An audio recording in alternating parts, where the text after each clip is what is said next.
Boa noite a todos. Quero agradecer a participação, a presença, né? A gente tem alguns alunos da Unirio, a gente tem um pessoal da UF prestigiando o evento. Primeiramente, eu parabenizo a escola pela iniciativa do evento, né? E aproveito para cumprimentar os convidados que vão compor a mesa. Certamente, como coordenadora do programa de pós-graduação em gestão de documentos e arquivos, eu posso afirmar que o programa ele expressa a concretização de uma expectativa, né, da Maria Odila, que sempre lutou pelo fortalecimento e o reconhecimento da arquivologia no Brasil.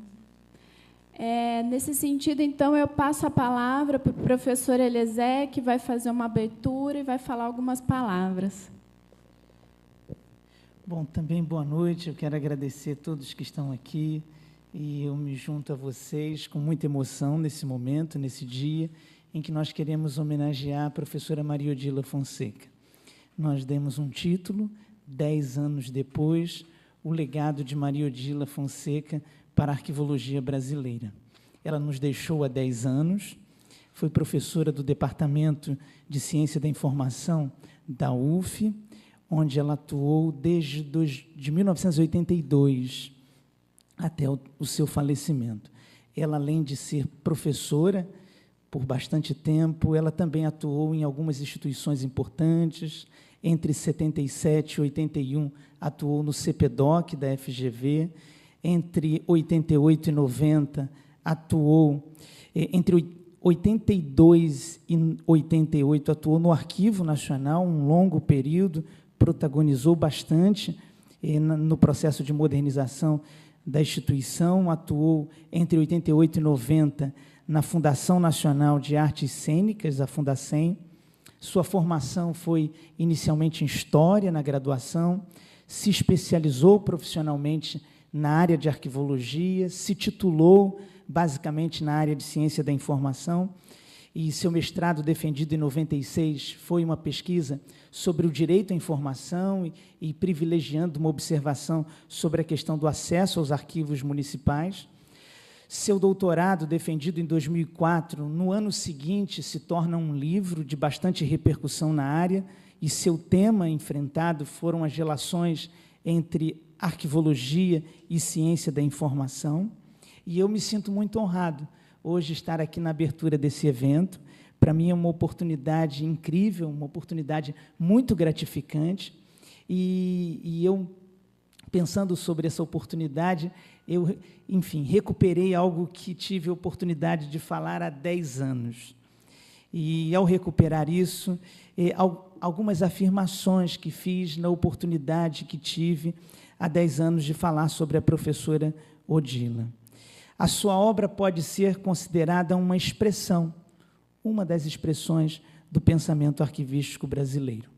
Em suas publicações, nós encontramos uma articulação das principais práticas tradicionais da área, mas articulada com uma contemporaneidade arquivística, e isso feito com muita responsabilidade. Ela era uma pessoa preocupada academicamente com a disciplinaridade dessa área, da área da arquivologia, dentro de uma perspectiva de consolidação desse campo no Brasil. E, para mim, é muito impressionante pensar no trabalho dela na formação de pessoas.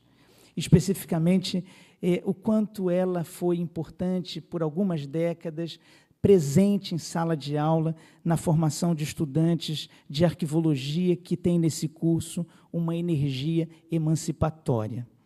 Eu tenho para agradecer as providências divinas, e no sentido de ter a conhecido e conhecido de perto, e eu sinto falta do seu convívio, e sinto isso de diferentes maneiras, mas, sobretudo, com uma memória feliz desta oportunidade. E quem conheceu a Odila vai se lembrar das suas sacadas colocadas com poucas palavras. Ela precisava de falar pouco para dizer muito. E, quando eu ingressei no Arquivo Nacional, eu fui contar isso para ela. E eu tenho uma mensagem de e-mail que ela me respondeu, abro aspas. Você sabe que eu sou apaixonada pelo estudo dos arquivos e da arquivologia. Mas isso que você está vivendo agora, estes primeiros contatos com uma instituição do porte do Arquivo Nacional, é um momento único, que deve ser plenamente saboreado. Parece que estou me vendo há 25 anos. Ela me escreveu isso aqui em 2005.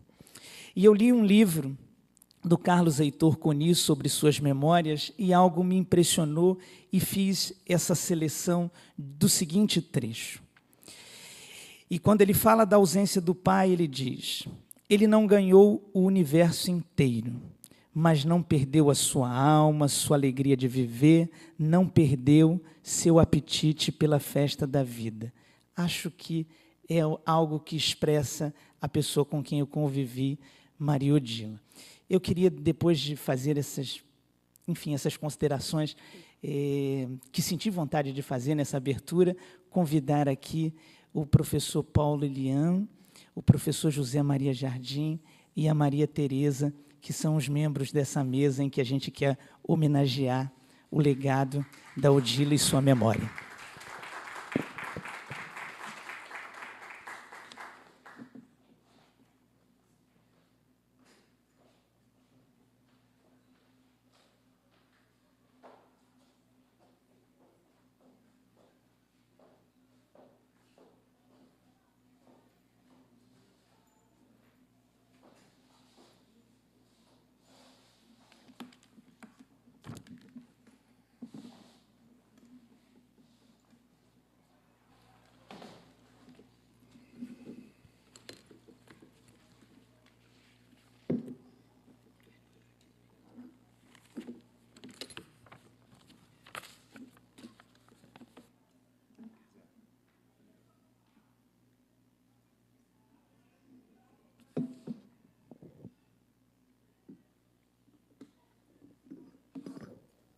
Eu começo, né?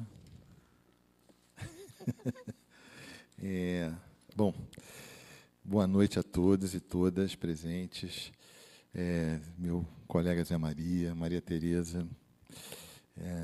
Queria, antes de mais nada, agradecer muito o convite da Unirio.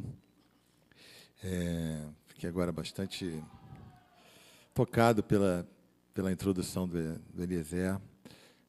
Eu convivi com a Maria Odila também,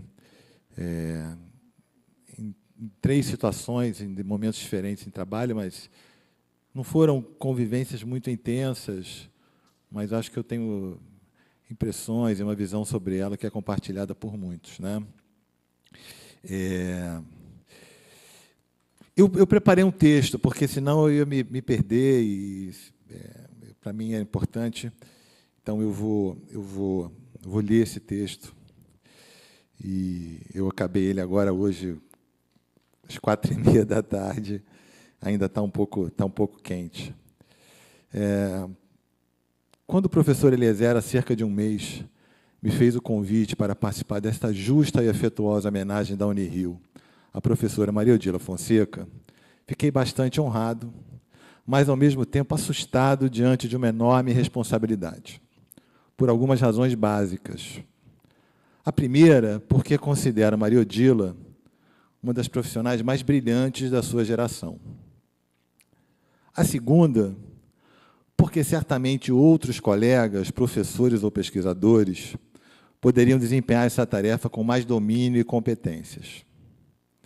E a terceira, porque esse tipo de intervenção, ainda que se inscreva no âmbito de uma homenagem e, portanto, sem os ritos e requisitos do caráter científico ou acadêmico, exige algum exercício de reflexão com o qual nunca me defrontei, ou melhor, com o qual muito pouco nos defrontamos na nossa área, a arquivologia.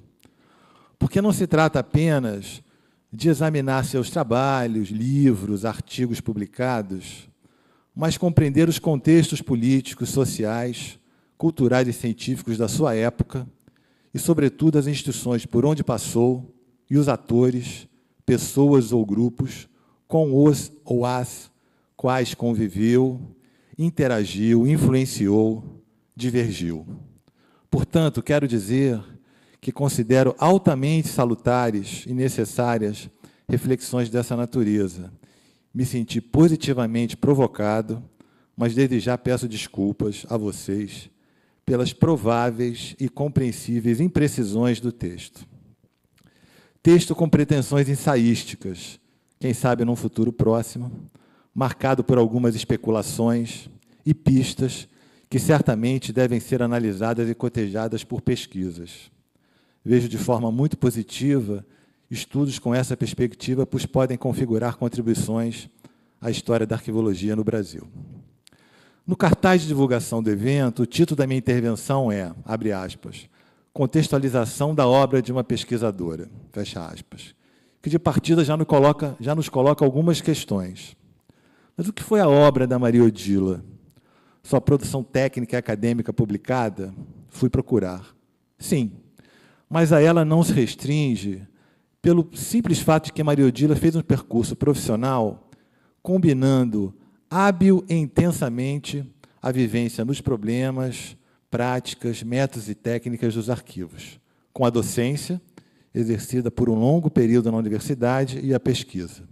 Daí o título que fiz, a contribuição de Maria Odila à arquivologia, práticas e saberes na docência e pesquisa. Quero inicialmente fazer considerações mais gerais que podem nos ajudar a compreender a obra de Maria Odila e seu percurso profissional por mais de 3 décadas.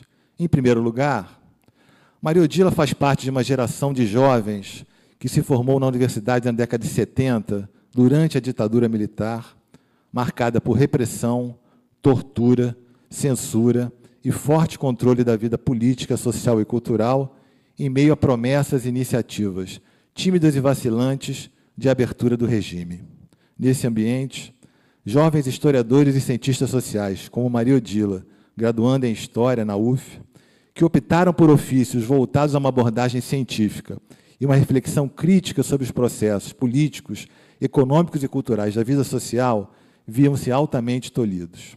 Ao mesmo tempo, a pesquisa histórica experimentava uma renovação que logo ia desaguar e encontrar entre nós, fora da universidade, sobretudo, ambientes institucionais capazes de abrigar investigações nas áreas de ciências humanas e sociais, com uma novidade: a guarda, a preservação e o acesso a acervos, especialmente arquivos, em espaços que convencionamos chamar de centros de memória ou centros de documentação. De forma paradoxal ou contraditória, conforme já apontaram alguns historiadores brasileiros, durante o governo militar, despontaram espaços de atuação profissional que asseguravam certa liberdade de pesquisa, em alguns casos com recursos de agências nacionais de governo, como a FINEP, e mais especialmente estrangeiras, como a Fundação FOR. Vale registrar ainda, para fins do nosso interesse, na institucionalização da arquivologia no Brasil, que a década de 70 foi vibrante, marcada pela criação da Associação dos Arquivistas Brasileiros, a realização regular dos congressos, a criação da revista Arquivo e Administração pela mesma associação, o mandato universitário ao curso permanente de arquivos do Arquivo Nacional, criado na década de 60, e a criação dos primeiros cursos no âmbito da universidade, e, por fim, a regulamentação da profissão de arquivista e técnico. Em segundo lugar, ao se vincular ao CPDOC da Fundação Getúlio Vargas, uma das experiências seminais da década que mencionamos há pouco, Maria Odila fez parte de um grupo de jovens profissionais capturados pelo feitiço dos arquivos, termo que tomo por empréstimo da historiadora Ângela Castro Gomes. Sim, o feitiço dos arquivos pessoais que ganhavam relevância na historiografia, e quero sublinhar que ali no CPDOC se forjou uma escola que formou uma geração, talvez 2, constituiu um corpo profissional, o qual Maria Odila integrou, mas logo se desligou para uma nova etapa crucial em seu percurso e, me atreveria a dizer, marcante para alguns dos principais traços que imprimiu a sua carreira. A partir de 1981, de 80 mais exatamente, uma parte da equipe do CPDOC acompanhou a socióloga Celina Vargas do Amaral Peixoto no esforço altamente desafiador, sintetizado no projeto de traçar e implementar as linhas mestras da modernização do Arquivo Nacional, principal instituição do país, arquivística do país. Maria Odila logo passou a se destacar, conquistando espaço no pequeno grupo de supervisores ou nomes semelhantes, com a função de acompanhar algumas das principais frentes de trabalhos técnicos definidos pela gestão Celina. Integrou também um seleto grupo de técnicos que participou de visitas e treinamentos dos principais centros arquivísticos da Europa, dos Estados Unidos e Canadá. Circulou pelo mundo a partir do estreitamento de laços com instituições internacionais, que incluía o Conselho Internacional de Arquivos. Maria Odila pôde conhecer as questões e o movimento dos diferentes atores do campo arquivístico, no qual o Arquivo Nacional Brasileiro almejava um lugar.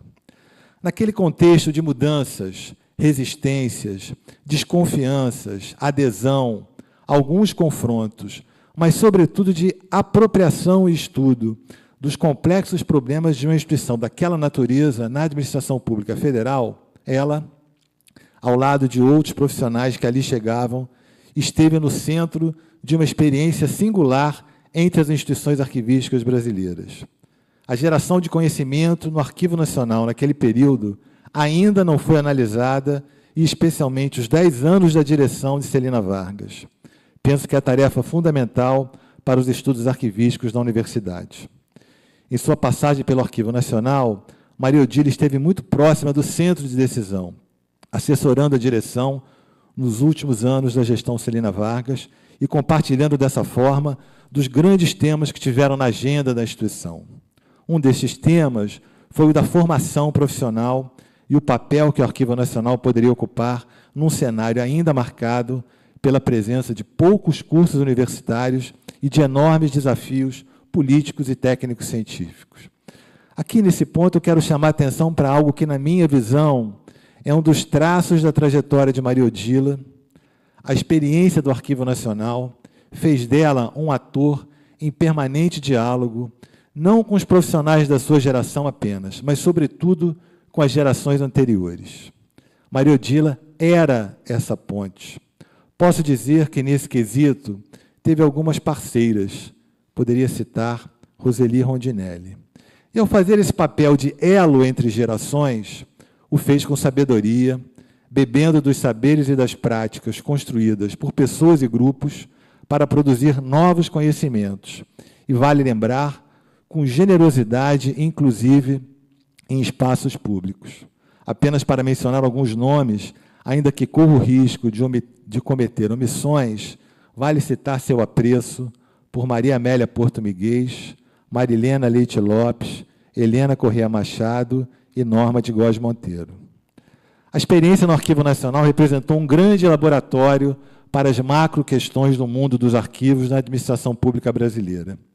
A superação de alguns gargalos estruturais da instituição não encontrou correspondência na mudança de seu lugar periférico na administração, inviabilizando seu papel imprescindível como agência de Estado.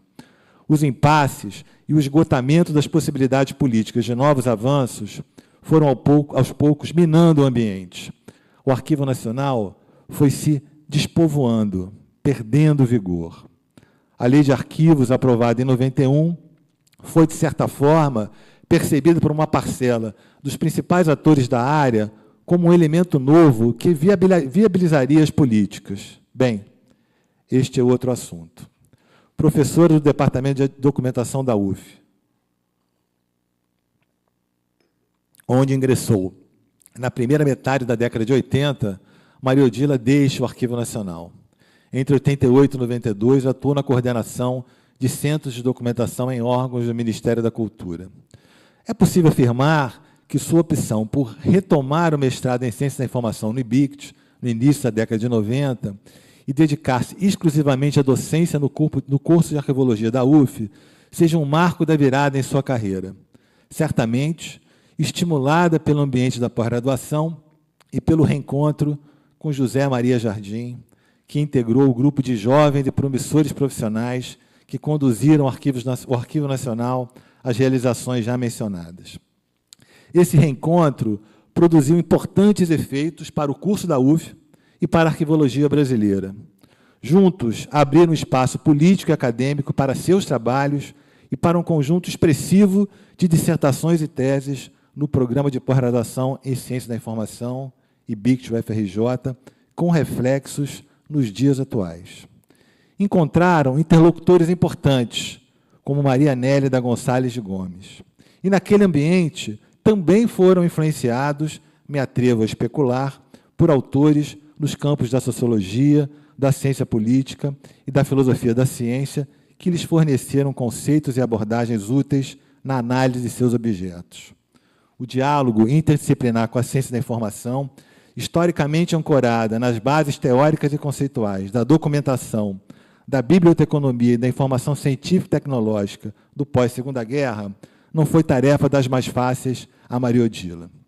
Ao lado de José Maria Jardim, se dispuseram a enfrentar o tema ao publicarem, em 1992, na revista portuguesa Cadernos Bade, o artigo seminal, As Relações entre a Arquivologia e a Ciência da Informação. Os autores procuram analisar as interações possíveis entre as disciplinas como forma de romper com, abre aspas, o problema relativo à aparente e mútua exclusão, fecha aspas. Apontam um deslocamento, uma revisão do objeto da arquivística, dos arquivos e dos documentos de arquivo para a informação arquivística, ou o que os canadenses da arquivística integrada chamam de informação orgânica registrada, e sistematizam uma cartografia da literatura clássica da ciência da informação, como a mesma trata a informação. O fato é que, concordemos ou não com a procura por estas relações entre nós, a partir da década de 90, inúmeros trabalhos da universidade passaram a se ocupar da temática. Não saberia dizer se Maria Odila chegou a expor publicamente essa avaliação, mas seu reencontro com Zé Maria Jardim na UF foi crucial para o revigoramento de sua trajetória. Foi também nesse período que Maria Odila concluiu, em 96, sua dissertação de mestrado, Direito à Informação, Acesso aos Arquivos Públicos Municipais, no IBICT. Trabalho original, ancorado no uso de bibliografia de diversas áreas, metodologicamente sólido e voltado ao tema do acesso, ainda pouco estudado entre nós. Naquele momento, Maria Odila investiga a questão dirigindo-se aos arquivos municipais das capitais brasileiras. Da sua dissertação, resultaram 3 artigos publicados nos anos de 96, 98 e 99. No contexto da expansão dos cursos de graduação em arquivologia na década de 90, a dupla com Zé Maria Jardim logo passou a mirar os nós, que precisavam ser desatados para a obtenção de avanços cruciais no ensino, face a mudanças aceleradas provocadas pelos novos paradigmas da produção, uso e gestão das informações. O livro A Formação do Arquivista no Brasil, editado pela UF em 1999, organizado com José Maria Jardim, é o resultado da reunião de uma parcela de palestras proferidas durante a primeira reunião brasileira de ensino em arquivologia, a REBARC, realizada em 95. Maria Odila contribuiu com 2 capítulos no livro, o ensino de arquivologia e a literatura arquivística e o perfil do aluno do curso de arquivologia da UF, este último em colaboração com Jardim. Escreveu ainda outros trabalhos sobre a temática da formação e da capacitação profissional. Como pude mencionar anteriormente, o artigo As Relações entre Arquivística e a Ciência da Informação, de 92, abriu não apenas uma agenda de pesquisas, mas a possibilidade de aprofundar as relações interdisciplinares numa chave mais ampla de investigação para os estudos sobre a epistemologia, a teoria e a história da arquivologia. Odila retoma o tema de maneira sintética no artigo, abre aspas, Ciência da Informação, denominação de curso e diretrizes curriculares, publicado na revista Transinformação em 2002, já durante o doutorado no IBICT, e 2 anos depois, em 2004, quando defende a tese Arquivologia e Ciência da Informação, redefinição de marcos interdisciplinares, sob orientação da professora Maria Nélida. A tese foi publicada em 2005 pela Fundação Getúlio Vargas e sou tentado a afirmar que influenciou alguns trabalhos em andamento na pós-graduação naquele momento. Posso falar pela minha própria experiência.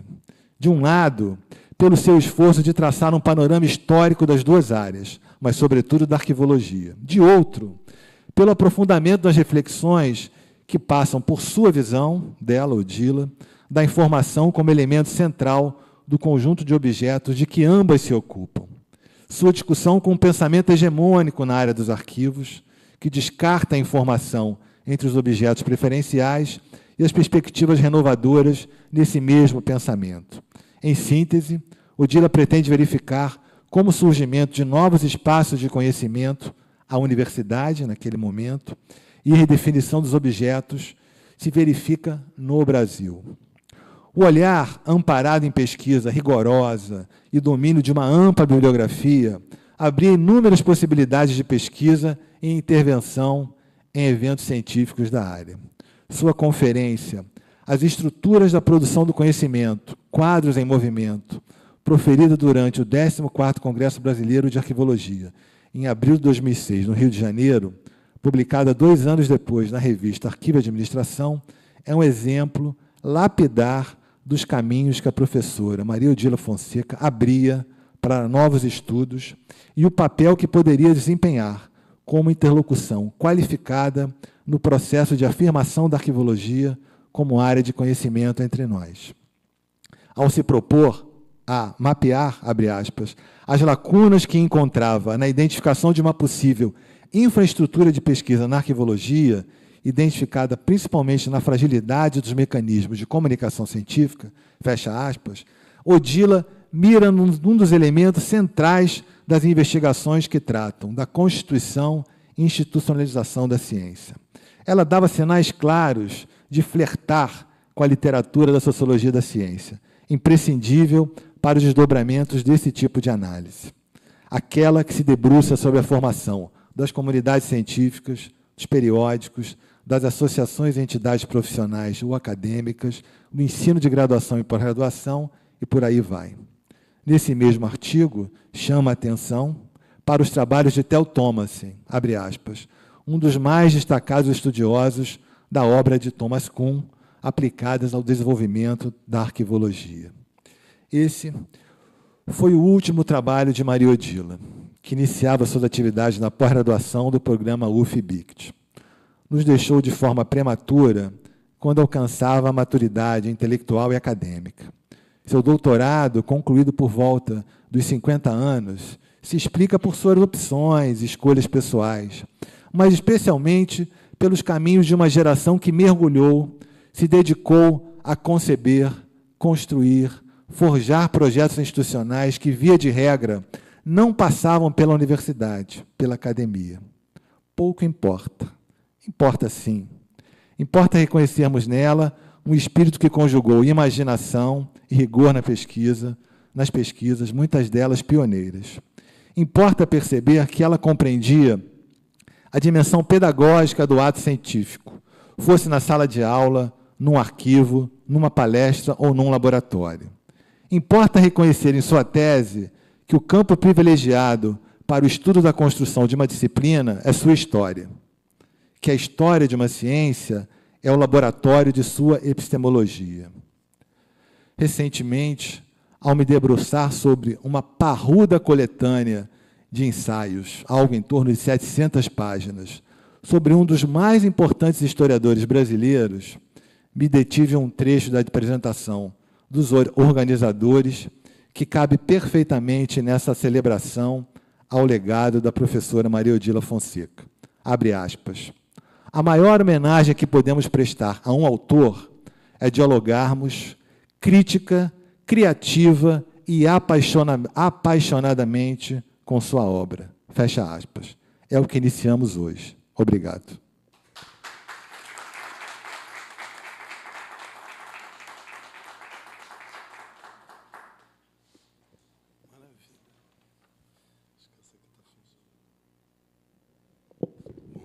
Alô, tá. Boa noite a todos e a todas. Inicialmente, eu quero parabenizar a escola, o programa de pós-graduação em gestão de documentos e arquivos. E também agradecer ao Paulo e à Maria Tereza, nossa TT, por estar aqui nesse momento.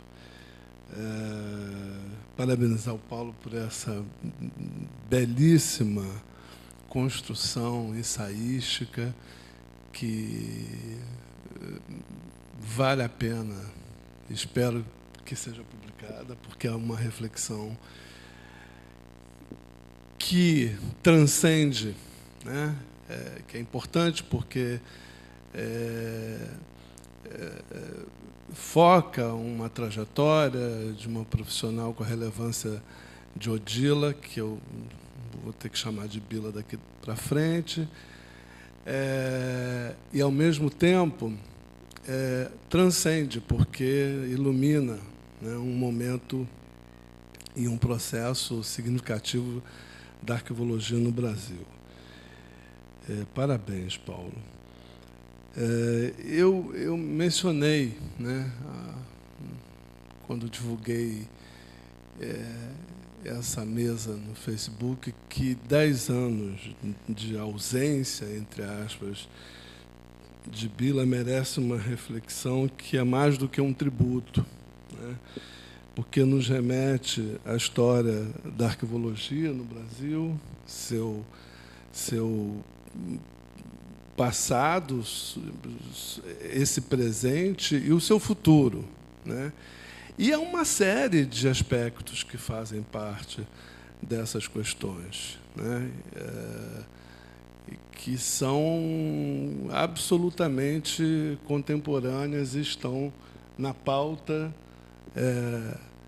do universo que nós identificamos hoje, ou nas pautas, né, como fundamentais da área.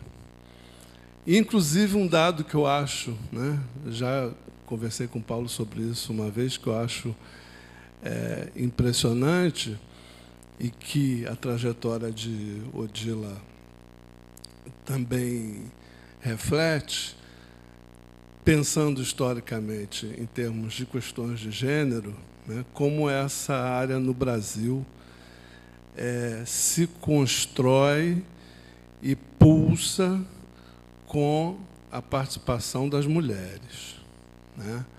Há uma geração fundadora feminina e gerações subsequentes onde o protagonismo das mulheres é impressionante, e isso não é evidente em outros países como é aqui, né?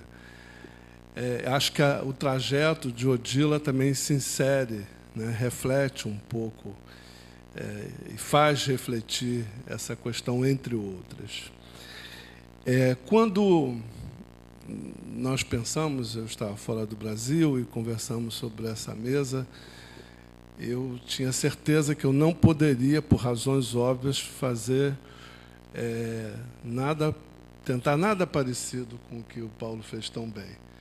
Até porque uma boa parte do que eu produzi e publiquei com Odila. E muitas coisas que eu também não publiquei com ela derivam de muitos diálogos que tivemos em vários níveis. Eu achei que talvez o que eu pudesse fazer hoje aqui seria testemunhar em um formato que não pode ser acadêmico, alguns elementos da profissional que construiu esse trajeto que o Paulo identifica e analisa tão bem, pelo privilégio que eu tive de estar com ela por muitos anos, mas especialmente de 92 a 2007, foram 15 anos de absoluto casamento profissional, né? Além de uma amizade intensa. Então, eu não sabia que tom imprimir a essa fala aqui, né? A gente sabe muito bem o que faz com as falas no campo acadêmico, depois de bastante tempo, mas eu não sabia como lidar com isso. E eu não fiz um texto, Paulo, para não me perder. Enfim, mas eu me remeti, né, a um documento recente que eu escrevi e que foi fundamental para mim, que foi o meu memorial, para a minha progressão para professor titular. Esse memorial foi importante para eu sistematizar uma série de questões e, evidentemente, eu fui lá, eu lembrava do quanto eu menciono Bila nesse memorial. E eu fui ver, eu menciono Bila 25 vezes nesse memorial, entre outros colegas, né? Vários que estão aqui. Eu gostaria de seguir um pouco cronologicamente, através na medida do possível, desse histórico do encontro com Maria Odila, que se dá, primeiramente, no curso de História da UF, naquele momento que o Paulo contextualizou tão bem historicamente. Eu entrei em 75, Bila entrou antes, ela se formou antes, e a gente se conheceu naquele universo ali, né? Foi um primeiro contato que coincidia, porque imediatamente eu fui ser estagiário no CPDOC, onde Bila já atuava, né? E nós, isso, né, foi em 76, e nós, claro, né, dialogávamos e tivemos contatos iniciais, né, mas, efetivamente, o nosso encontro profissional mais denso começa no Arquivo Nacional a partir de 81, 82. Né? Bila saiu do CPDOC praticamente com a Celina, quando a Celina foi dirigir o Arquivo Nacional, e depois ela ficou preparando com a Celina, junto com outros colegas, mas ela teve um papel fundamental na configuração do projeto de modernização do Arquivo Nacional e na negociação desse projeto. Estamos falando de 80, estamos falando de um momento de ditadura em que uma negociação de algo que se conceituava como modernização do Arquivo Nacional exigia muita habilidade, né? Eu tenho a impressão, e a gente conversou muito sobre isso, porque foi um momento em que a equipe era muito restrita, né? Ali estavam poucas pessoas. Então, na verdade, a grande equipe, o Paulo, inclusive, né, faz parte dessa geração que entra no Arquivo Nacional a partir de 81. Essa grande equipe, ela só, Ana Celeste, né, só entra 2 anos depois que a Celina, quase 2 anos depois, assume a direção do Arquivo Nacional, e essa equipe pequena, acho que não saberia citar todos, mas Dona Maria Amélia, Miguel, ou seja, vem daí também, né, essa construção dos diálogos de Odila com a geração fundadora, né? De modo que, quando nós entramos no Arquivo Nacional, que era algo, naquela altura, completamente inusitado, não só pela nossa inexperiência, pela nossa juventude, e pelo fato de que não existiam parâmetros de conhecimento de como se lidar com uma instituição daquela natureza, com aquela complexidade. Quando nós entramos ali, né,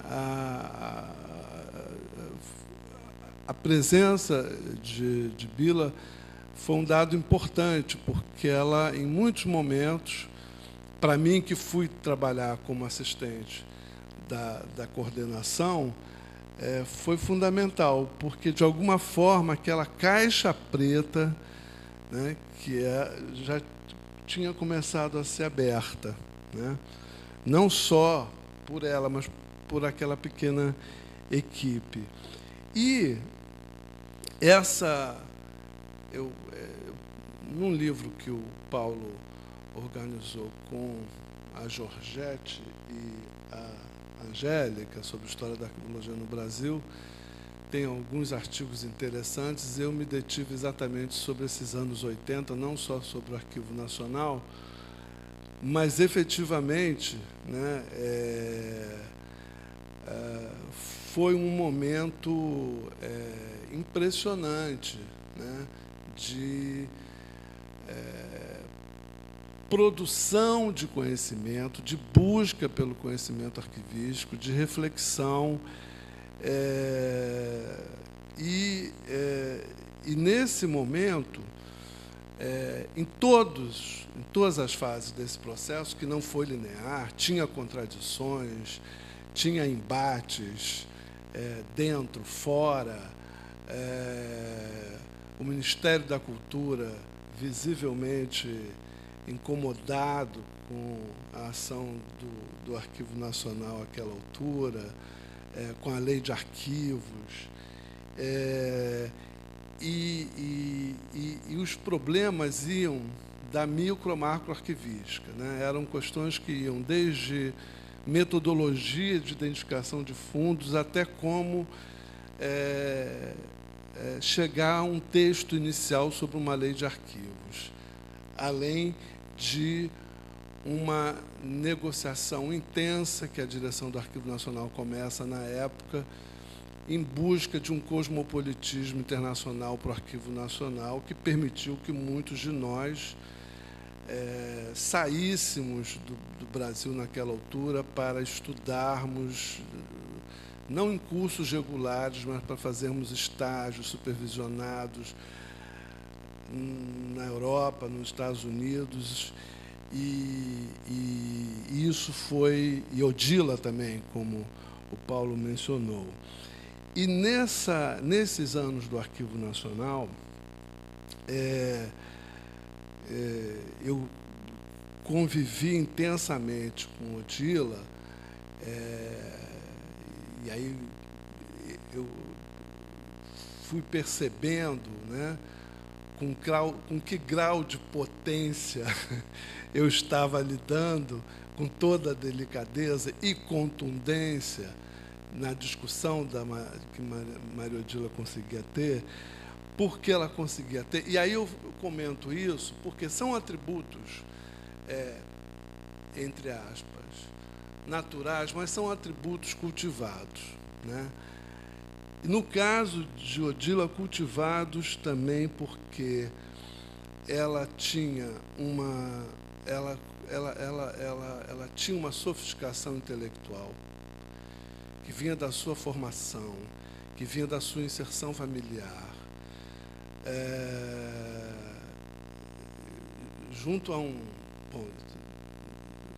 quem conheceu sabe do imenso e inteligente bom humor de Bila, né? Quer dizer, quando eu falo de sofisticação intelectual, eu falo também de uma sofisticação que se plasmava, né, por exemplo, em relações de trabalho, de maneira muito leve, né? Mas ela tinha uma visão panorâmica que naquela instituição, naquele momento, era fundamental, com o tamanho de problemas e diversidade de problemas, e com a falta de conhecimento que a gente tinha, então, do que era lidar com o Arquivo Nacional, né? E essa visão panorâmica, que eu acho fundamental, né, para qualquer profissional, e um profissional na área, porque, Odila, nós tínhamos reuniões de trabalho, e eu estava num processo de gestão, em que a gente fazia tudo, ou seja, a gente sentava para discutir questões descrição e identificação, e a gente discutia possíveis soluções para o novo prédio do Arquivo Nacional. Então, isso também, quem estava na situação em que nós estávamos naquele momento, teve uma oportunidade de aprendizado impressionante, né?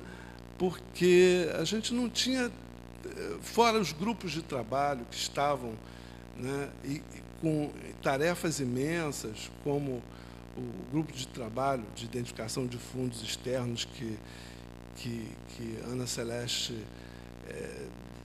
atuou, coordenou, desenvolveu um trabalho fantástico, né? Mas mesmo as equipes que vivenciavam esses nichos, elas não podiam se dar ao luxo de ficarem numa especialização excessiva, né, Ana? Era preciso lidar com uma visão do todo o tempo todo, porque, por mais que se desenvolvesse uma metodologia de identificação que permitisse chegar de ministério em ministério, a produção desses resultados e a transformação disso numa estratégia organizacional, vinha tudo junto, né? Então, nesse cenário, Odila teve um papel muito importante, também porque ela era muito clara inclusive nas suas dúvidas, né? Então, o diálogo com Odila, não estou falando só de mim, mas ela tinha um papel de liderança intelectual e de motivadora intelectual, sem nenhum projeto consciente. Isso era, né, não tinha aí nenhuma pretensão no sentido, era da sua forma de lidar com aquele objeto, mas isso tudo era feito pela maioria de nós, né, Paulo e Ana, que estão aqui, com muito prazer, né? Era tudo muito trabalhoso, era sofrido, mas a gente sabia que a gente estava vivendo um momento excepcional. E isso eu fui me dar conta depois. Bila era uma grande metodóloga. Ela tinha uma capacidade de pensar metodologicamente, né? No sentido epistêmico mesmo da metodologia. Isso era um talento, mas um talento que era cultivado.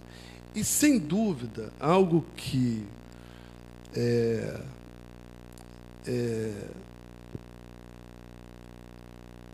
com a sua formação, uma boa formação em história, um bom background familiar, Bila era uma grande leitora, né? Bila era uma grande leitora. Não estou falando de arquivologia, só. Ela era uma leitora voraz. Isso, né, lhe deu também uma formação, uma sustentação. A desenvoltura oral dela, acho que tinha muito a ver com isso, embora ela fosse uma pessoa, em alguns momentos, quase tímida. E, naquela altura, parece um detalhe, mas Bila era uma das pessoas, naquele grupo, que dominava bem a língua inglesa. Isso significou muito no acesso a clássicos em língua inglesa. Eu me lembro muito bem da gente lendo Hilary Jackson, catando milho, e Odila nos ajudando. E foi por isso, inclusive, que ela se envolveu tanto com terminologia. Inclusive, no esforço que ela participou, não me lembro, com Maria Amélia, de tradução do dicionário de terminologia do Conselho Internacional de Arquivos, que foi a proto-história do Dicionário Brasileiro de Terminologia Arquivística. Inclusive, eles reconhecem isso. E isso, né, isso foi muito importante naquele momento. Ela se envolveu em atividades de gestão pelas quais ela não tinha nenhuma paixão, mas ela teve que se envolver, inclusive de chefia de gabinete de direção, e em que pese o sofrimento dela, ela levou isso muito bem, e ela, sem dúvida, todos nós, cada um à sua maneira, ela desfrutou de cada momento, de cada viagem que ela fez, no plano pessoal e profissional, né? Todos nós éramos muito jovens, a maioria de nós não tínhamos saído do Brasil, e àquela altura, sair do Brasil era algo, né, bem mais complicado do que hoje, né? E a maioria de nós voltávamos muito transformados, do ponto de vista profissional e do ponto de vista pessoal. E Odila sempre foi muito aberta, muito disponível nesse sentido, né? E ela criou também uma sociabilidade profissional internacional, né? E aí eu peço licença para transmitir um pedido de homenagem aqui agora da Maria Luísa Conde Vila Verde, da Espanha, que sabe dessa mesa, e ainda ontem conversamos sobre isso, mas semana passada, quando eu ainda estava em Madrid, ela pediu para que eu expressasse publicamente a admiração e porque conviveu muito, e a alegria dela por essa mesa. O Paulo falou no Thomassen, né? O encontro de Odila com Thomassen foi uma espécie de alma gêmea arquivística, né? Os dois tiveram uma empatia profissional, e o Thomassen já era, né, um cara que estava na ponta, não foi por acaso, como a gente estava tentando achar as pontas, né? E tudo isso regado, quer dizer, essa paixão, eu sempre observava, entre tantas, mas tinha uma tríade de paixões que movia Odila e que repercutia diretamente na sua atuação profissional. Claro, a paixão pela arquivologia, né, está aí no e-mail que o Eliezer leu, a paixão pela literatura, não em detrimento de outras artes, mas da literatura. Tanto é que a última viagem que Odila fez, né, foi uma viagem a Portugal, eu implorando para ela dar um pulo à Espanha para aproveitar, mas ela fez uma viagem a Portugal, reproduzindo a visita a lugares que ela conhecia da obra de Eça de Queiroz. E a paixão pela família, né? Ela era absolutamente apaixonada pela família dela. Foi um pouco surpreendente quando Bila saiu do Arquivo Nacional, todo mundo ficou um pouco mais próximo, se ressentindo da ausência dela, mas foi um movimento interessante, e que eu acho que parece muito com a trajetória dela, né? Ela teve essa necessidade. Eu tinha uma sensação de perda pessoal ali, mas achava que a instituição perdia muito. Ao mesmo tempo que ela visualizava a possibilidade de trabalhar como consultora, e foi a primeira pessoa que eu vi ter um computador em casa. Estou falando, era pré-Windows, né? E aquilo foi o que é bem ilustrativo né, do tipo de inquietação que Odila tinha, que nunca era uma inquietação extensiva, né? Bila era uma pessoa muito efusiva de um lado, mas discreta também, mas, enfim.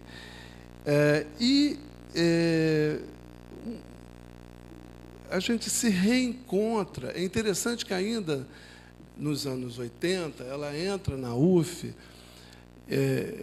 me substituindo.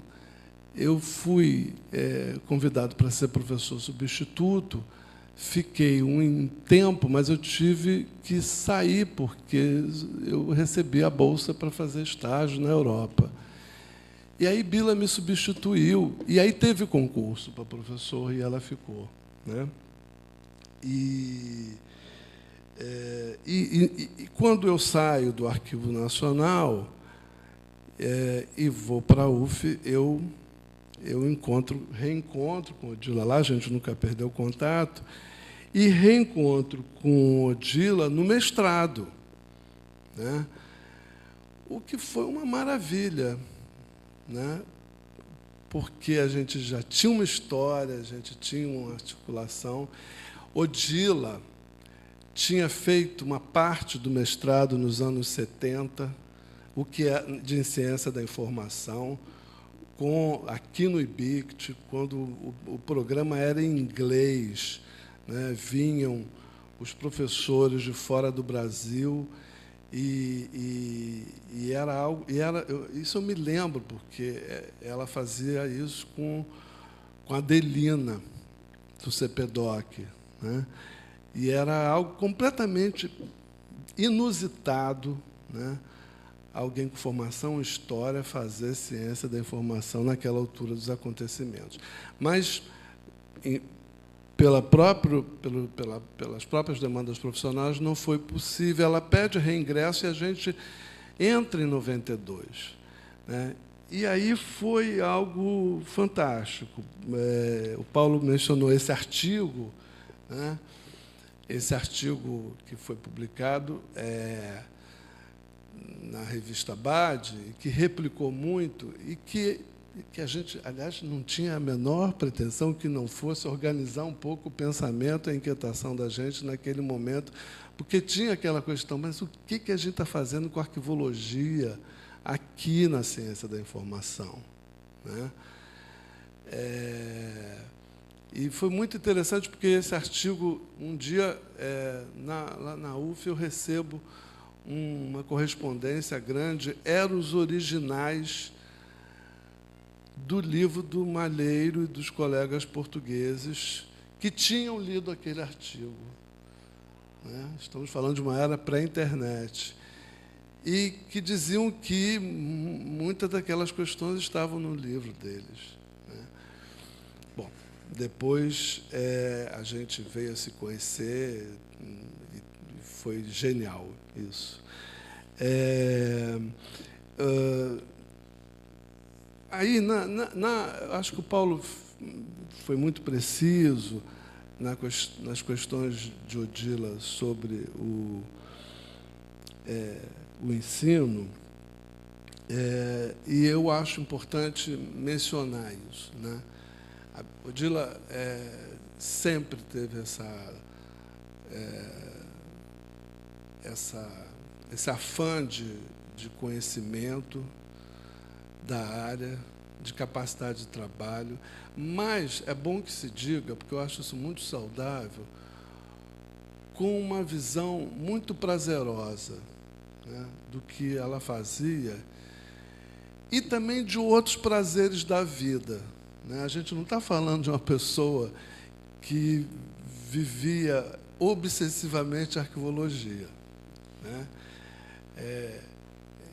Isso é algo importante. Acho que ninguém é muito bom se não tiver esse sentido de vida, por exemplo, que Odila tinha mais amplo.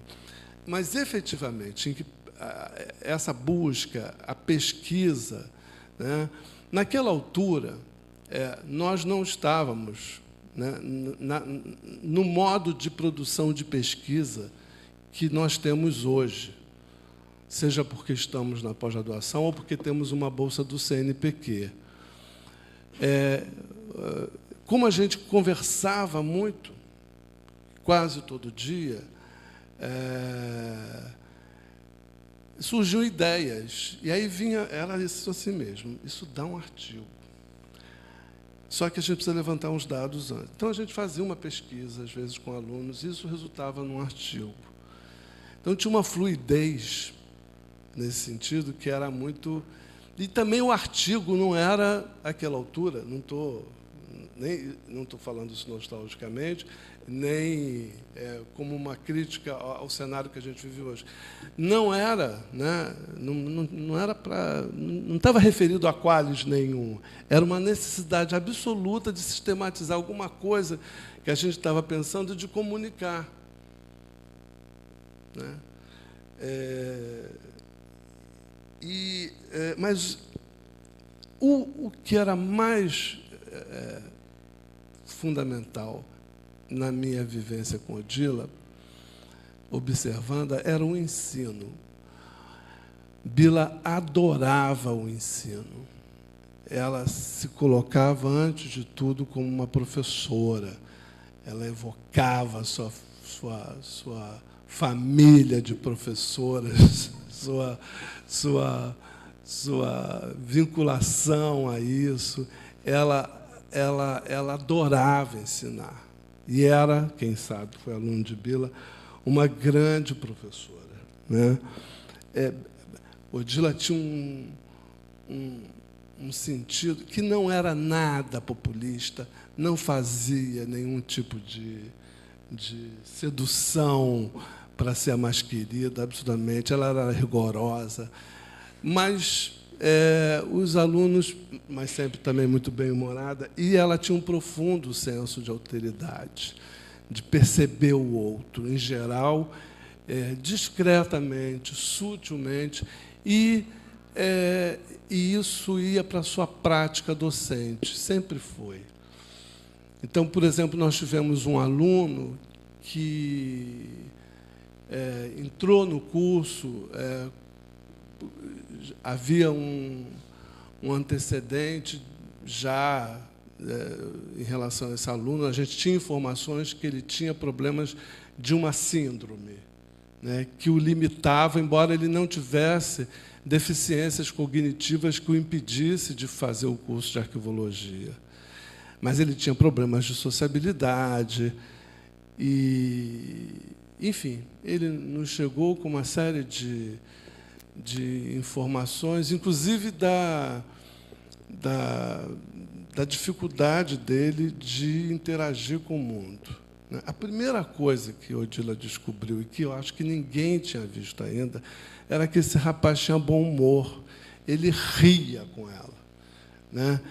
E quando ri, né, o cognitivo tá ali, né? Ria porque não ria com nenhuma palhaçada clássica de professor que quer. Não, ria com a maneira como ela jogava com o conhecimento, com os exemplos, né?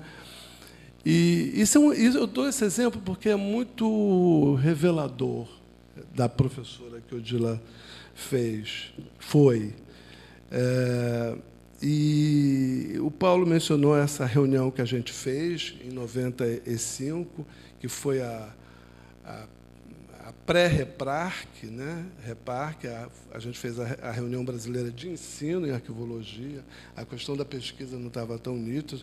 Gerou esse livro, Paulo, que foi organizado por mim e por ela, né? Porque eu acho que quando você mencionou, só eu, mas fomos nós dois. E foi interessante porque foi o primeiro livro que contemplava a questão do ensino na área, né? Enfim,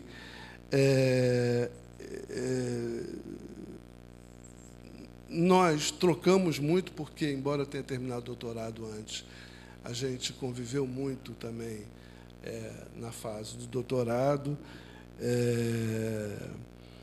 e esse lado, né, da metodóloga,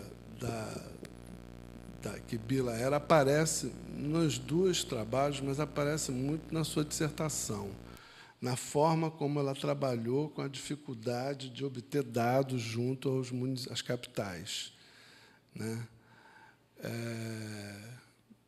E aí eu me lembro de Bila recorrer a uma música do Gil para lidar com essa ausência de dados. É sempre bom lembrar que um copo vazio está cheio de ar.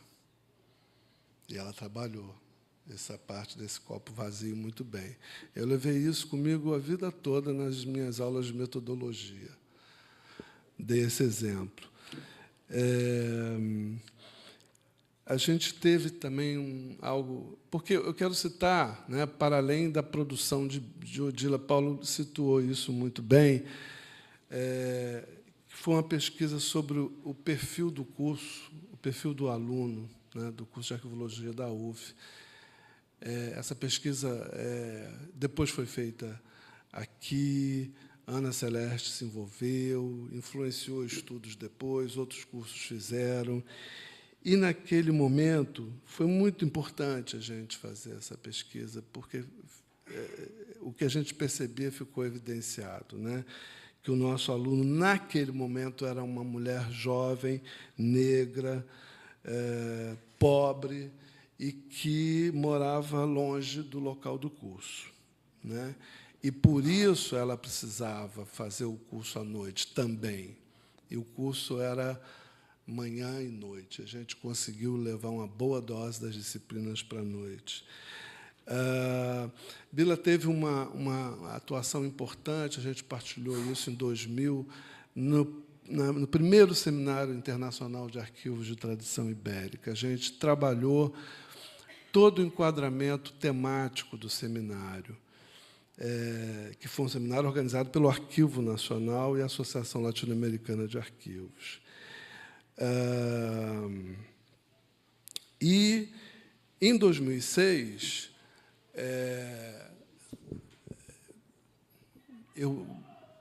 como muitas coisas, eu não sei quem teve a ideia, né? Não sei se foi ela, se fui eu, mas, enfim, a gente tinha na UF, está lá, acho que está sendo até está em vias de ser retomado, um curso de especialização em organização, planejamento e direção de arquivos, que foi, acho, talvez a primeira especialização criada na área nos anos 80 pelo professor Esposel. E a gente achou interessante que isso pudesse ser feito com o Arquivo Nacional.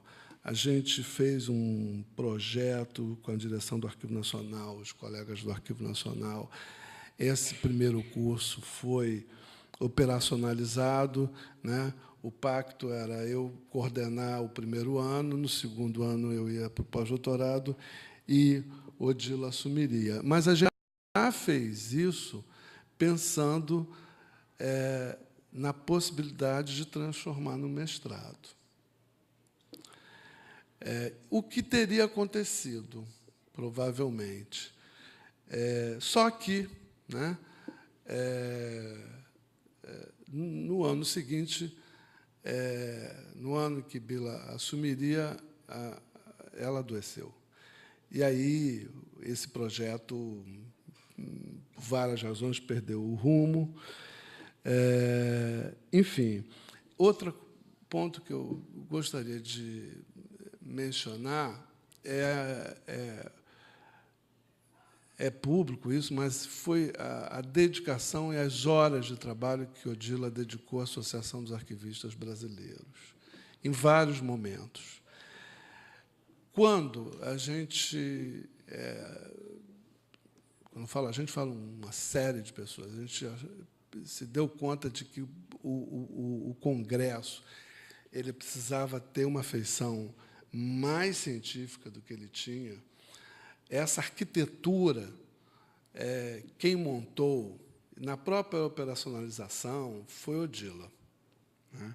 Depois que ela se foi, eu a substituí e estava tudo pronto, na verdade, né?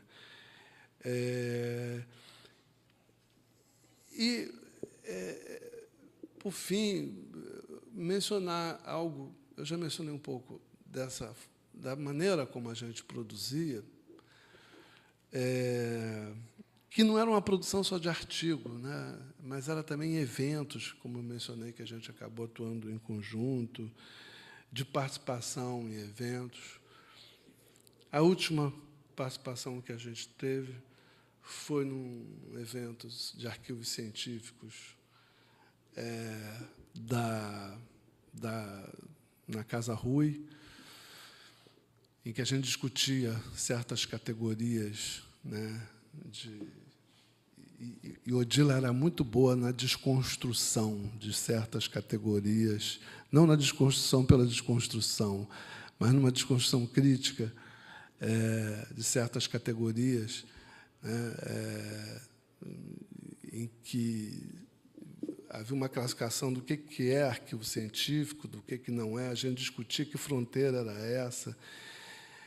E isso a gente trabalhou numa apresentação, e depois eu não consegui publicar, depois que ela se foi. Mas a gente não concordava, a gente não tinha uma convergência permanente, né? A gente discordava algumas vezes. Isso era uma das partes melhores dessa parceria, porque a gente tinha visões muito complementares, não contrárias, né? Mas com muita, né, como a gente tinha muita confiança um no outro, essas discordâncias a gente sabia que no final ia dar samba. Então a gente levava, né, prazerosamente até onde a gente podia. Eu fiquei muito mal acostumado com Maria Odila. E até hoje eu sou muito mal acostumado, e eu tive que aprender muito depois que ela se foi na minha produção. Mas a gente conseguia amalgamar essas visões complementares nessa construção da crítica, na percepção de questões que a gente considerava inovadoras, nas contradições da área, e tudo. A gente se chateou muito, mas a gente se divertia muito também, né? Eu tive que reaprender muitas coisas sem ela, né? Já tinha aprendido muitas coisas com ela. E aí ficou difícil, né? De certa forma, né, havia um projeto institucional que se desenhava aqui na Unirio, com a liderança do professor Gack, de outros colegas, que era o mestrado. Essa possibilidade era remota, naquele momento, na UF, né, uma instituição que me é tão cara. Aliás, quero registrar aqui a presença do professor Marcondes, que colega de tantos anos e conviveu também muito com Odila. E aí eu tive que aprender a fazer algumas coisas sozinho, né? Escrever sozinho ou escrever com outros companheiros, coisa que eu adoro, né? E a repensar meu projeto acadêmico na universidade, o que me trouxe para a Unirio. Mas eu, até hoje, em determinadas situações e algumas decisões, eu me pergunto como que Bila reagiria. Não porque necessariamente eu fosse fazer ou fosse seguir a reação dela, mas é porque essa reação era sempre uma reação inteligente, instigante. Enfim, o que eu acho importante, portanto, nesse testemunho de um colega que teve o privilégio, além de ser amigo, né, mas que tive o privilégio de trabalhar tanto com ela, é revelar, né, e muitos sabem, mas não é revelar no sentido de trazer à tona algo que não sabe, mas que não se sabe, mas de acentuar alguns aspectos que eu acho que são fundamentais para um profissional em qualquer campo acadêmico, e especialmente na nossa área, né? Isso há uma singularidade evidente no trajeto, né, na produção de Odila, mas há atributos, né, que são aí pessoais, mas que são referências, né, sobretudo para quem, né, está começando ou está amadurecendo a vida profissional. Enfim, eu já falei demais, quero agradecer a Odila sempre e agradecer por essa oportunidade de estar aqui com vocês, falando um pouco a respeito disso tudo. Obrigado.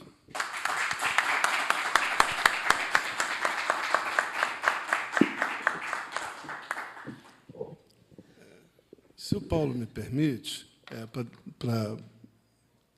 para deixar a TT bem confortável, ela estava preocupada com isso, né? Só para explicar para vocês, é que a gente, quando pensou nessa mesa, a gente pensou no que está acontecendo, né?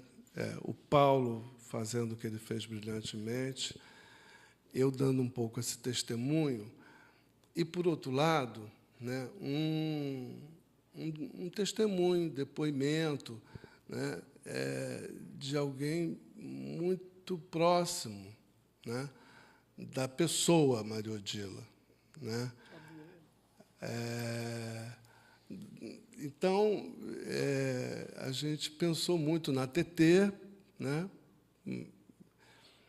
que é um matriarcado essa família, né? Uma mulherada danada. Os homens da família que me perdoem, mas são umas mulheres impressionantes. Mas também porque TT é uma museóloga, conhece a área, né? A gente achou que seria bacana estar aqui com você hoje, TT. Obrigado. Obrigado, eu. Primeiro de tudo, eu quero agradecer muito esse convite. Eu fiquei muito emocionada, muito lisonjeada de perceber que, depois de 10 anos, né, aquela pessoa que eu conheci, né, que não era a professora Maria Odila, mas a Bila, continuava sendo tão querida e tão lembrada.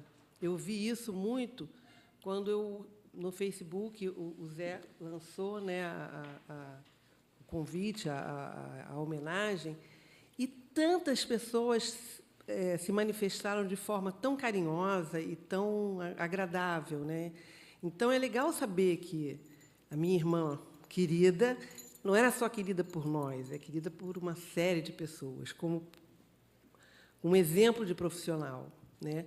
Exemplo esse que interferiu diretamente na minha escolha.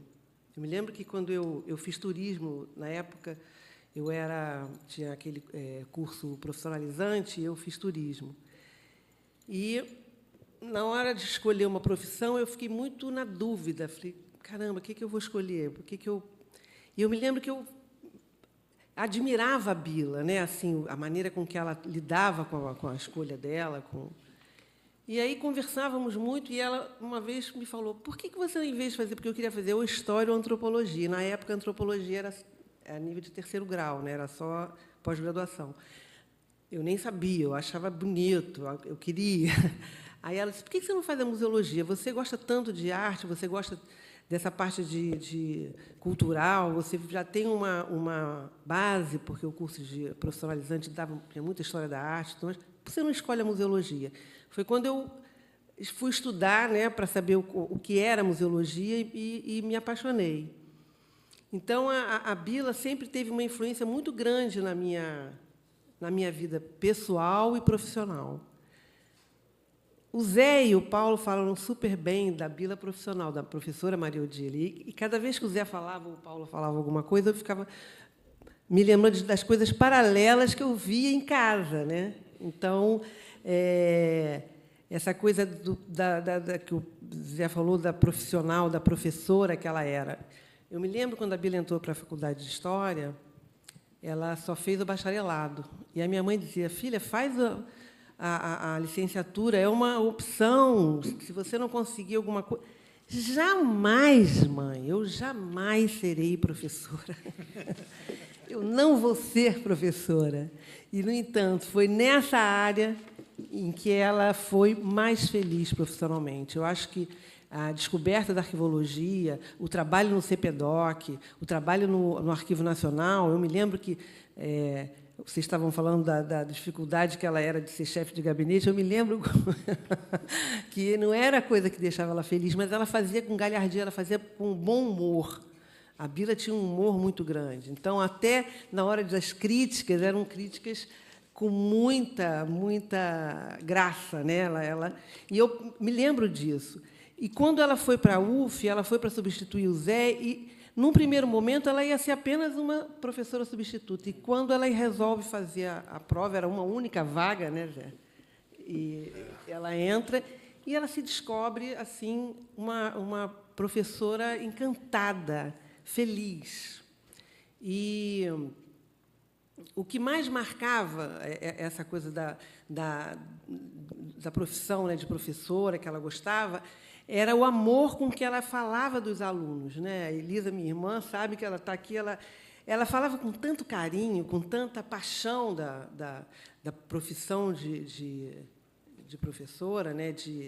Isso que o Zé falou, quer dizer, o ensinar, né? A capacidade de ensinar. E isso a gente via até na relação com os sobrinhos, conosco mesmo. Quer dizer, ela tinha um prazer tão grande. E um exemplo, né, para a gente, ficou emblemático a figura do Eliezer, porque eu vou até contar uma situação. Eu, quando recebi o convite, eu falei com a Elise, falei com a Cida, minha outra irmã, que não pôde estar presente hoje, eu disse, Cida, me ajuda, poxa, eu vou falar da Bila, vai ser tão difícil, eu vou me engasgar na hora. Aí a Cida falou, fala daquela história daquele aluno dela que ela amava, aquele Eliezer. Aí eu falei, não, foi exatamente ele que me convidou. Então, isso me estimulava a ser uma profissional melhor, uma pessoa melhor dentro da minha área profissional, né? O exemplo dela, eu ia aos congressos, eu fui ser aluna dela porque eu amava ouvir a Bila falar. Então, eu me lembro que essa situação do aluno, eu era colega dele de turma. E era verdade, quando havia uma expressão de euforia, de alegria dele, não era porque não era uma piada, não era uma coisa engraçada, era uma coisa sutil que ele percebia e encantava, na medida em que ele conseguia. Ela tinha uma linguagem que falava diretamente para ele, sem ser uma coisa direcionada, né? E, às vezes, eu me via... Eu fui aluna dela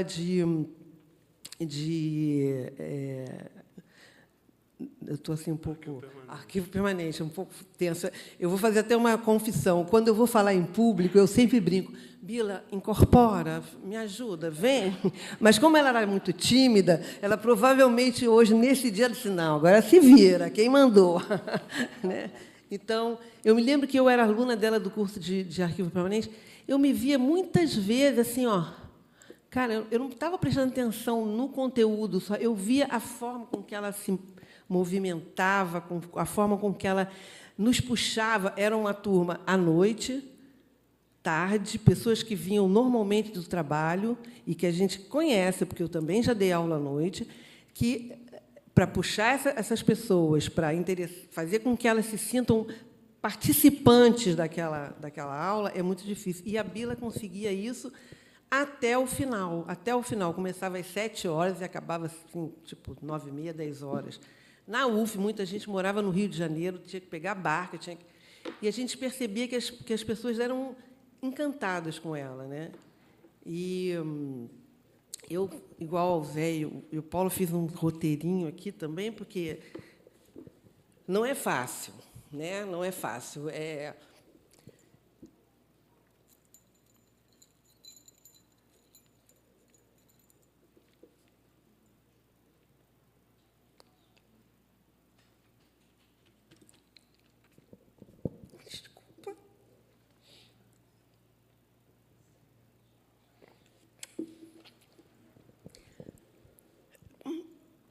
todo dia a gente tem saudade, né? Todo dia eu penso nela, todo dia eu discuto com ela, de, pô, qual é, né? Que você foi aprontar, né?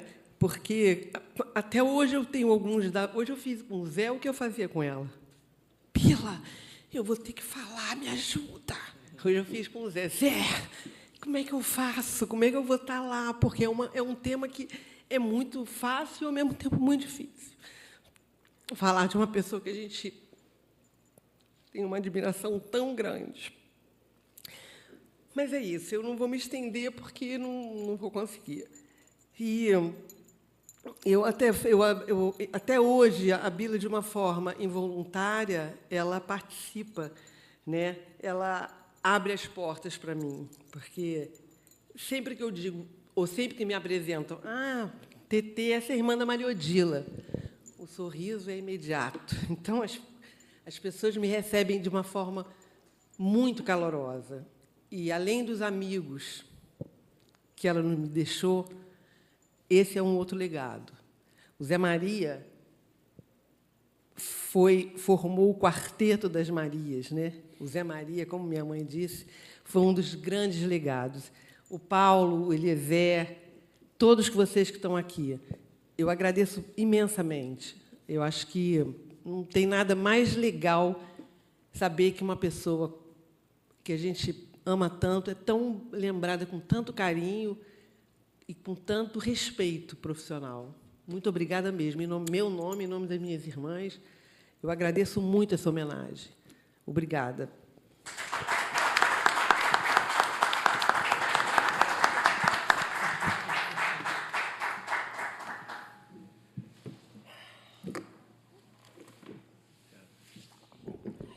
Tetê, obrigado por tudo. Não sei se alguém tem alguma coisa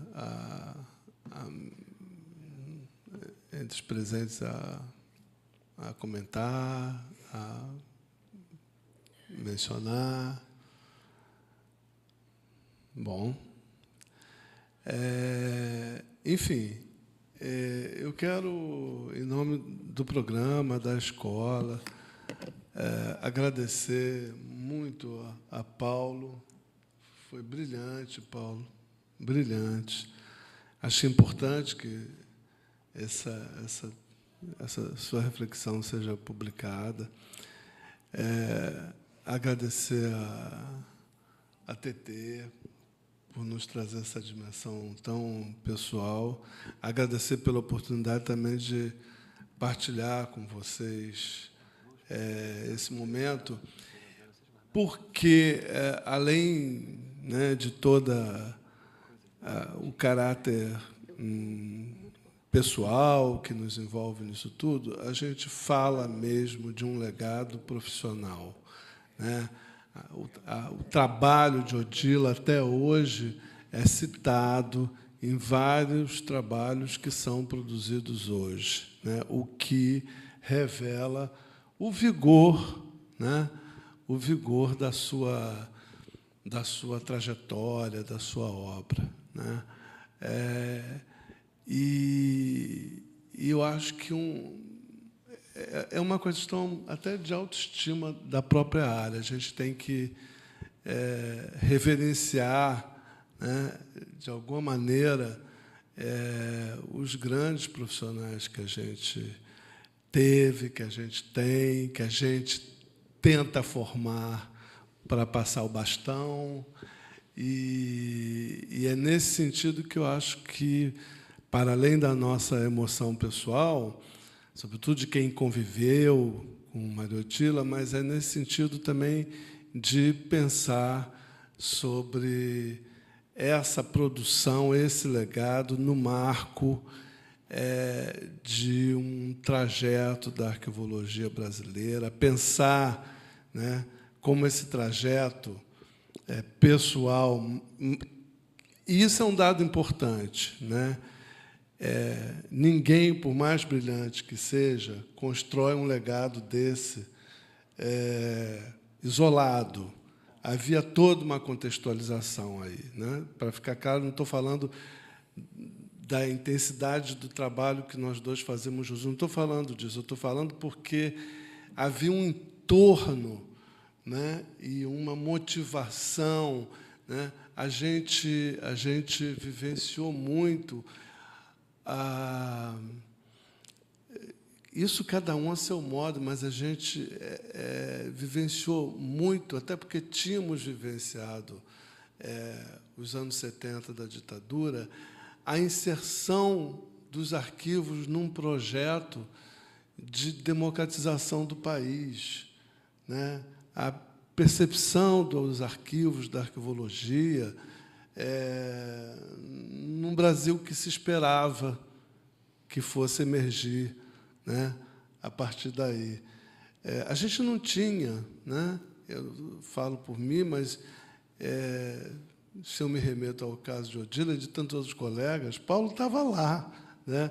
Ana também. A gente percebia isso, embora ninguém tivesse uma vocação épica, né? Era um momento muito rico aqui, né?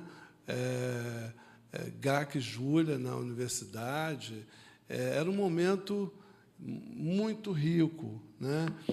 E a gente vive um momento muito difícil, né? Onde essa ânima, né, está muito comprometida, né? Mas, enfim, a gente também sabe que outros outubros virão, né? Então, acho que esse exercício de pensar, né, um profissional contextualizado no seu tempo, né, e pensar isso como o trajeto de construção da área no Brasil, eu acho que esse é um exercício que a gente pode fazer mais à frente, com outros profissionais. Acho que a gente perdeu várias chances de fazer uma história oral da área, né, Paulo? Eu entrevistei muitas pessoas quando eu fiz minha dissertação. Você também entrevistou para a sua tese, mas tem uma geração que deixou um legado para a nossa geração também, né? Enfim, legado é uma palavra muito forte, né? Pode ter um cunho muito dramático. Mas, se a gente desdramatiza, né, ela é poética mesmo, né? Quando a gente está fazendo e construindo, ninguém está pensando em fazer legado, né? Mas e aí, né, eu acho que por isso mesmo, né, acho que tem aquela frase da Mariana Chauí que de vez em quando eu lembro, né? Fica o que significa, né? E aqui estamos porque há muito que ficou e há muito que significa, e isso não é um exercício presente, né? Presente, olhando para o futuro. Obrigado.